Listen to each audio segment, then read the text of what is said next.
एक अफवाह, मतलब मैं अफवाह नहीं कहूँगी, बहुत सारे लोग हैं जिनको ऐसी इंट्यूशन आ रही है, उन्होंने मेरे पॉडकास्ट पे ही सर बोला, मैं आपसे एक बार उसको वेरीफाई करना चाहती हूँ कि ज्योतिष की नज़र से क्या दिख रहा है। लोगों ने दावा किया है कि 2026 में नरेंद्र मोदी का बहुत तगड़ा विरोध होगा और हो सकता है कुछ समय के लिए वो सत्ता से बाहर भी हों। ये दिख रहा है कुछ सिनेरियो भारत में? सत्ता से बाहर वो बिल्कुल नहीं दिख रहे हैं, बल्कि ये बहुत ही बदला हुआ रूप लेके सामने आएंगे, बिल्कुल चेंज रूप लेके सामने आएंगे। पिछले कुछ सालों में आपने नरेंद्र मोदी का एक रूप क्या देखा था? बात करते करते गला रूंध जाता था उनका, जहां पे इमोशनल बात आती थी बहुत ही ज्यादा इमोशनल हो जाते थे। अब वो नरेंद्र मोदी जो है नहीं दिखेंगे। मंगल की वजह से? मंगल की वजह से अब नरेंद्र मोदी का आप कह लीजिए रुद्र रूप आपको देखने को मिलेगा। वो सत्ता वाइज कमजोर नहीं होंगे, बल्कि बहुत लाउडली सामने आएंगे। 2025 का और 26 का वो वाला ही सिनेरियो है जो ग्रहण के आसपास है। यानी ग्रहण से 2 महीने बाद, 2 महीने पहले, 2 महीने बाद, 2 महीने पहले, अभी सितंबर से 2 महीने बाद नवंबर दिसंबर आ जाएगी, उसके बाद अगले ग्रहण का सिनेरियो शुरू हो जाएगा। तो मोटा मोटी लगा के चलिए जून से लेके अगले साल के मई जून तक का जो फेज है जिसमें बृहस्पति मिथुन राशि में ट्रेवल कर रहे हैं, वो मोदी जी के लिए चैलेंजिंग है, देश के अंदर की अंदरूनी शांति को, बैलेंस को बनाए रखने के लिए। लेकिन क्योंकि मंगल है, उनके लग्न में है, वृश्चिक राशि के हैं, डेफिनेटली वो इसमें कामयाब होंगे और इतनी खूबसूरती से कामयाब होंगे कि जो आने वाली जनरेशंस के लिए भी एक एग्जाम्पल होगा। क्योंकि देखिए, आप जो करते हैं वो आने वाली पीढ़ी के लिए या तो एक उदाहरण बनता है या एक सबक बनता है, लेकिन इस बार जो होगा वो उदाहरण ही बनेगा। 51 दिन का आपने समय दिया है। 51 दिन से तो वो चीजों का सीडिंग होगी। हाँ जी। उसके बाद कम से कम 1 साल तक ये फेज चलेगा। आप जून से मई तक 11 साढ़े 11 महीने तो कम से कम लगा के चलिए। और जो थोड़ा केओस आप कह रहे हैं कि आंतरिक शांति में कुछ खलल होने वाला है, और चूंकि मंगल केतु है तो डेफिनेट कुछ उग्र ही होगा, वो उसका पीरियड क्या रहेगा, टाइम पीरियड लगभग? उसका पीरियड है जून के फर्स्ट वीक से लेके जुलाई के अंत तक। अभी ये तो आई क्या? जी बिल्कुल, ये जो अभी प्रेजेंट फेज ही चल रहा है, मैं उसी की बात कर रहा हूं। तभी मैं बार बार कह रहा हूं, क्योंकि आपका जो माध्यम है जनता तक मैसेज पहुंचाने का बड़ा विशाल है, कि नैरेटिव्स पे ध्यान नहीं देना है, अफवाहों पे ध्यान नहीं देना है, जो भी सोर्स ऑफ इंफॉर्मेशन है उसको कॉन्ट्रा चेक करिए, इमोशनल मत होइए और एकदम से रिएक्ट मत करिए। इतनी भर चीजें हैं, और सावधान रहिए, सतर्क रहिए। क्या शांति की कुछ गुंजाइश दिख रही है भारत की कुंडली में? ये जो ट्रांसफॉर्मेशन आ रही है ना, एक ट्रांजिशनल फेज है। ये होगा ही, ये होगा। देखिए, जब भी कोई बदलाव आते हैं ना किसी देश में या किसी की भी लाइफ में, वो कभी भी शांति से नहीं होते, उसमें कुछ ना कुछ उत्पात होते हैं। बच्चा ग्रोन अप हो रहा होता है तो उसके दांत झड़ते हैं, राइट? तो एक देश भी जब बदल रहा है ना, तो उसमें कुछ ना कुछ पुरानी चीजें छूटेंगी, नई चीजें आएंगी। ये थोड़ा सा टर्बुलेंट समय है, लेकिन वंस ये सेटल होगा, यानी 2026 का सेकंड हाफ, तो सच में जो अभी हम सुन रहे हैं ना कि दुनिया की one of the biggest economies और एक डेवलप्ड नेशन जैसी फीलिंग, ये आनी शुरू होगी। इसी पे मेरा अगला सवाल है कि फाइनेंशियल अबंडेंस हम अगर देखें भारत की, वो आपको कब से दिख रही है? अभी देखिए, सबसे पहली बात है कि हमारी फाइनेंशियल अबंडेंस जो है वो 3 कारणों से रुकी हुई है। कौन से? कि हम केवल, हमें दिख तो रहा है कि हम ऐसा कर सकते हैं, क्योंकि हमारे पास क्या है, यूथ का पोटेंशियल है, लेकिन पॉलिसी मैटर उसका साथ नहीं दे रहे हैं। दूसरा, भारतीयों में भी सिविक सेंस जो है उसके अकॉर्डिंग नहीं है। कोई भी इंसान जो है लेबर लॉ से बंध के ही काम करना चाहता है। कोई इंसान कहते हैं 70 घंटे हफ्ते में काम करना है, तो वो ट्रोल होना शुरू हो जाता है। कभी जो भी डेवलप्ड नेशन है उनमें एक ओपन प्लेटफॉर्म होता है, गुंजाइश होती है बात करने की, जो यहां पे नहीं है। लेकिन ये अब जो फेज आ रहा है ना अगले 1 साल का, उसमें भारतीयों की सिविक सेंस चेंज होगी। आज 2025 में जो हम लोगों की सिविक सेंस है, क्या 2010 में ऐसी थी? फिर 1990 वाली उससे भी डिफरेंट थी।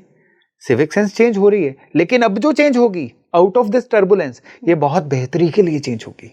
आपने थोड़ी देर पहले सर कहा था कि कुछ ऐसी पॉलिसीज आएंगी जो बिल्कुल एक्स्ट्रा ऑर्डिनरी होंगी। आपने 89 का उदाहरण भी दिया, मंडल कमीशन रिपोर्ट। क्या फाइनेंशियल अबंडेंस या हमारे डेवलप्ड नेशन बनने की दिशा में कोई ऐसी पॉलिसी आ सकती है? जी हाँ, ये सीडिंग जो है डेवलप्ड नेशन बनने की तरफ ही रहेगी। ओके। यहाँ पे 3 अलग अलग तलों पे जो है घटनाक्रम हो रहे हैं। एक हो रहा है अंदरूनी शांति के भंग होने की तरफ।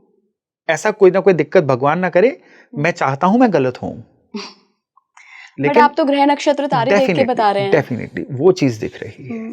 दूसरी चीज जो दिख रही है, लोगों के अंदर इमोशंस का टर्बुलेंस, जिसकी वजह से थोड़ा सा शांति खराब हो। लेकिन तीसरा क्या दिख रहा है, कुछ ऐसा बदलाव जिससे लोगों की सिविक सेंस में बहुत बड़ा बदलाव आए और हम एज ए मैच्योर्ड जनता उभर के ऊपर आए, और उसकी वजह से देश जो है ये दुनिया की बड़ी इकोनॉमी बने और डेवलप्ड नेशंस की तरफ बढ़ना शुरू हो। इंडस्ट्रियलाइजेशन और उस इंडस्ट्रियलाइजेशन को सपोर्ट करने वाली जनता और उसको सपोर्ट करने वाला इंफ्रास्ट्रक्चर, इसकी सीडिंग भी अगले 11 महीने में होने वाली है। बहुत सारे लोग न्यूक्लियर अटैक की भी बात कर रहे हैं सर, कि अगर कुछ ऐसा सिनेरियो बिगड़ता है, ये मैं लिख के दे देता हूं, कोई न्यूक्लियर अटैक नहीं होगा और ऐसा कोई भी डर नहीं है। ऐसे ही दीवारों से लग लग के चलना बंद करिए केवल, और बाहर से कोई, मैं सीधी बात बताऊं कि कोई फुल टाइम वॉर के योग नहीं है। ज्यादातर जो है वो इंटरनली चीजों को निपटने में बहुत समय जाने वाला है। मैंने पिछली सारी डिस्कशन में कहीं पे भी ये नहीं कहा है कि पड़ोसी देशों से वॉर होगी। पड़ोसी देशों से टसल्स हो सकती हैं। ये टसल्स जो हैं अंदर कोई नैरेटिव क्रिएट कर सकती हैं, लोगों के अंदर इमोशंस ला सकती हैं, but they will not switch into a full time war. गृह युद्ध का तो कोई संभावना नहीं, भगवान ना करे, ऐसी कोई दिक्कत नहीं है।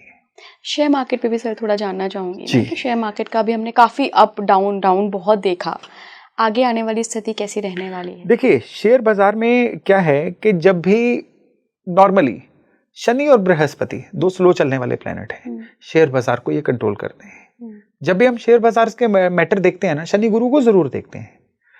तो इसमें क्या है, जब जब शनि बहुत ज्यादा एक्टिव हो जाएंगे ना शेयर बाजार में, तो शनि क्या करेंगे, धीमा कर देंगे बाजार को, और जब जब गुरु एक्टिव होंगे ये बाजार को अपवर्ड लेके जाएंगे।